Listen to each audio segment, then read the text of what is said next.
अहो देवरस, असली बातमी घेऊन जाणाऱ्यांना पोलीसवाले चांगुलपणा देतात असं कोणी सांगितलं तुम्हाला? नाही, कोणत्या जगात वावरतात तुम्ही? पोलिसांना पोशाखावरून कसं ओळखावं एवढंच कळतं आपल्याला पोलिसांबद्दल.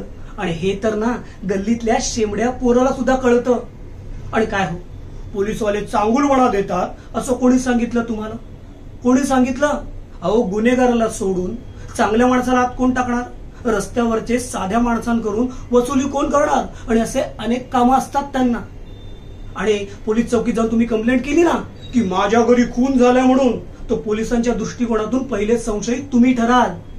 त्यामुळे मला पोलिसांकडे जायचं आहे, आपण पोलिसांकडे जाऊ असं जप करणं आता बंद करा. आणि काय हो, पोलिसांबद्दल तुम्हाला काय कळतं? हा, कधी कंप्लेंट केली आहे जाऊन चौकीवर? नाही ना. मग यातलं आपल्याला सगळं कळतं असं वावरणं बंद करा.